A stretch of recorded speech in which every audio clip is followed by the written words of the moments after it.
Mike, welcome to Studio B. Hey, good to see you guys. 5-0 as a starter, man. But no. Tell us about the mustache. How's the mustache going, man? Okay, yeah. You know, got comments from my teammates. It's they call it a salt and pepper stash. I'm all natural. I don't use the mustache dye. Just let it go. Wait, there are guys that use mustache dye on the team? There's a couple. There's a couple. Really? Controversy. I bet you Jason Shepard knows the name. Yeah, we're going to need to expose that on today's broadcast.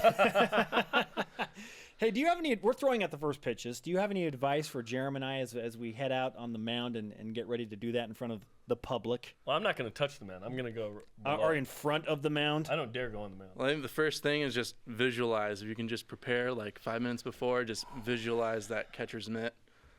Just think it through. The catcher's mitt's way up here for me. I don't know why.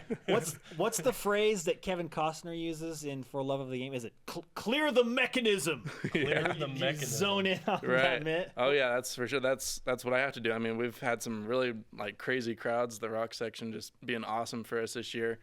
But yeah, just focusing on that glove and do your thing. I know you guys will do good. Hey, I appreciate that vote of confidence, Mike. Appreciate it. Okay. If I throw a strike, I want you to be the first one out there to greet me. I will. I'll be fist pumping. I'll be cheering for sure. That's what I need. You mentioned the rock. There have been great crowds, like you mentioned. How do you clear the mechanism when they're saying some crazy stuff? Maybe when you're on the mound. I don't know. I just like in between each pitches, you know, I might take my time, or there's some maybe smart alecky comments that they make, but it's great. It just brings me more on my game, and just love hearing that stuff. There's nothing like pitching at home with great crowd and giving the other team a hard time, because when we're on the road, their student sections do exactly the same thing. So yeah, it's good to be home, good to have the rock with us at each game. When do you know, and this happened last night, in the words of your teammate Hayden Nilsson, who I spoke with after the game, that you're throwing cheese? When do you know, like, oh yeah, my stuff is nasty today? I mean, just when guys swing and miss and they just automatically walk to the dugout, or when they just see it, they just have no idea what to do with it. And I don't know, every now and then, just catch the ball, maybe do like a round around the mound, just like, yeah, I got it. Got the mojo. Yeah. Okay. That's awesome. Your road to BYU has been an interesting one, because you actually started at Gonzaga. So, one, why Gonzaga first, and then why BYU? Yeah, well, Gonzaga out of the chute, out of high school, gave me the best scholarship offer. And at that time, they had Marco Gonzalez, who was a first-round draft pick, Tyler Olson, who's seen time in the major leagues, and really just saw that was the best chance for me to develop my pitching and just be around a bunch of great guys and learn.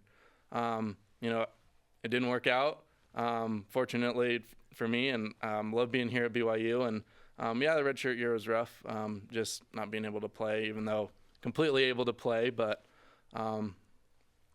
just glad to be here, and I'm glad things have worked out since then. Along those lines, give us an idea of what it's like for Gonzaga with BYU and the WCC. Like, what is BYU to Gonzaga fans? Because isn't St. Mary's the rival? You know, I'm not entirely sure as far as like what the WCC landscape is. I just know for me personally, whenever I see Gonzaga on any schedule, whether it's basketball, soccer, baseball for sure, and it's just like, we're going to beat these guys. You've made the transition fully to BYU baseball. Certainly. Yeah, I mean Gonzaga, their hoops, they're killing it, but I mean, yeah, we got to beat them every time. And tonight we are all Zags. They play Syracuse. I want them to get into the Elite Eight. I want them to win. I'm not anti-Gonzaga tonight. Let's go West Coast Conference. Are you pro Gonzaga when they're not playing BYU? I'm pro West Coast Conference for sure. There we go. Okay. Yeah. Let's go Zags, man. Gotta make a name for the West Coast. Yes. I want a T-shirt now. Okay, not that much. You're right. Mike Rucker, BYU ace pitcher, with us in Studio B on BYU Sports Nation. And I want to talk about the success that you've had personally as a pitcher, and that brings us to our stat of the day. It's the BYU Sports Nation stat of the day. Rucker is 5-0 in his 6 starts this year. So what happened in that one you didn't win? Yeah, Mike, what's up with that, man? I'm just kidding. 5-0. Did you imagine? Yeah, I'll be 5-0 after 6. I mean, I just imagined that I was going to give my best stuff, my best try every time I go out on the mound. Can't really ask for a better start. Our offense has been a big reason of why we've had so much success, but our pitching staff, we're trying to make our name for ourselves. It's not just all about the hitting, it's about the pitching for sure. Today we're going to get a great start out of Mav Buffo, and he's gonna light it up for us, and it'll be fun to watch him tonight. Yeah, Mavericks last night during the game spoke with Jason Shepard, and he mentioned that you two spent a lot of time going over specific scouting reports together. And so what is happening in those times? Are you watching film in the BYU baseball offices, or is this happening like in apartments? Like what's happening in those situations? Yeah, I mean, for the most part, it's just in the clubhouse before games, just and even throughout the game, just communicating. That's the biggest thing that I think that I'm going to attribute to my success is just communicating with people, whether it's Coach Trent Pratt, who calls our pitches and does a lot of our scouting reports, other pitchers who have seen them in either years past or that have had success against them. So just communication as a whole, just talking with them, just here and there, little bits and pieces here, just to make sure we're on the same page and have our best foot forward as we try to take down our opponent. Mike, how often do you shake off signs? Like there's a certain pitch called, you're like, nope, I'm throwing this. Last night I probably shook off 2 signs out of like the 106 pitches that I threw. So you're that dialed in with Bronson. Yeah. Like, you trust him. Yeah. Oh, for sure. There's actually a scout that asked me, who would I like to bring up with me if I were to be drafted? And Brendan Lund's good, but I told him Bronson Larson all the way, just because our relationship, just the battery between me and him and catching, and he does a great job making my pitches look good and blocking the ones that aren't so good. So really love Bronson behind the plate. What kind of love from scouts are you getting right now? Last year I had 2 years of eligibility, and just didn't really make a whole lot of sense for me and my wife. My wife's doing an internship at Amelia Earhart Elementary School in Provo, and having 2 years and just trying to get a little bit closer towards my degree just didn't make the most amount of sense. But this year definitely have had more interactions with scouts, and so it's been great.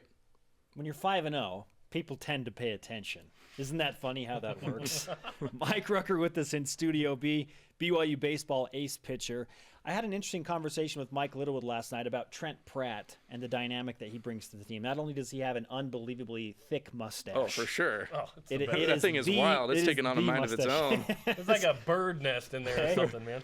But Mike told me last night that having the ability to let Trent go out and talk to you as a catcher that was in the major leagues and had time and spent time behind the plate, for him to say, be able to give you feedback like, hey, switch this or change this, it really makes a big difference. Oh, for sure.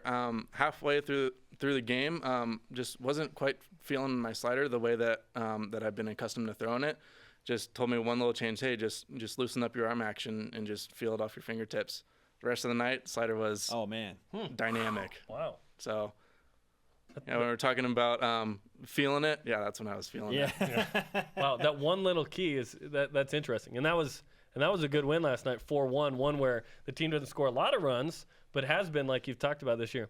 19-2. What did you guys think you would do versus what you have done? 19-2 just sounds unheard of, at least for me. I've never been on a team that has been off to that hot of a start, and we're just hoping that we continue as we have been. They say if you can do 2 out of 3 things good, if you can pitch, hit, and play defense, if you can do 2 out of those 3 things good, then you're going to get a win. And we've been doing all 3 of those things phenomenally. So we're just looking forward to keep up with the success and keep it going. Correct me if I'm wrong, but I saw 4 effective pitches last night from you. I saw a good breaking ball. I saw some off-speed stuff. I saw your slider, and I saw that fastball. Are you confident in all of those pitches? Yeah, and that's what been working on, especially my redshirt year. Just that was the time when I really, was developing my pitches. My changeup was probably my weakest pitch. At Gonzaga as a closer, it was just fastball, slider. Those were my 2 pitches. But as I've started to take on the starter role and have to have a couple more pitches to fool a couple more guys, I feel really confident with my 4 pitches and just continuing to build that confidence. I mean, yesterday plunked 3 guys, 1 guy twice, but trying to, that poor last hitter. I mean, he got a triple off me, but that's baseball. That's the way the ball bounces, right? Wait, did you just connect the dots between he got a triple and he got hit twice? I'm confused. Were you mad at him for getting that triple? Wait a minute. Yeah. No, I mean, he hit that fastball outside, so I was just trying to establish that inside part of the plate and just ran a little bit inside. And it happens. That's what they all Definitely. say, right? It happens. When you look at the nicknames that this team has been given, do you have a favorite? Because there's like Oh, man, Bat there- Cats, there's- Mustache there's- Mafia, Brigham's there's- Bats. There's too many, but What are some others? they're all awesome. Those are the ones that I'm most familiar with. Yeah. But I like Mustache Mafia.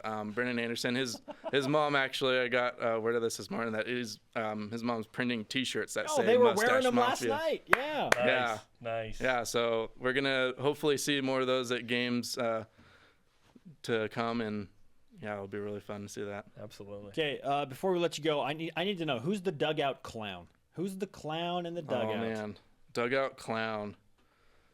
I think Shaver's a pretty big dugout clown. I mean him just as DH. He isn't there on defense, but He's bored. he just gives the other team a hard time. And whether it's showing it outwardly or being that loud voice, but definitely with us is he's always the guy that is like tapping you on the shoulder as he walks by, trying to get you to turn the other way. But he's funny. I love him. He's a great hitter, great person. Those are the glorious things in baseball. You can have those guys. Got a little bit The of time. pure sport. Hey, Mike, congratulations on a red-hot start for BYU baseball and for yourself as a pitcher. And good luck the rest of the way. Look forward to the game today. We'd like you to sign our BYU Sports Nation stretch white flag Oh, as yeah. well before you go. Give Yeah, us your certainly. autograph. Right now, if you want.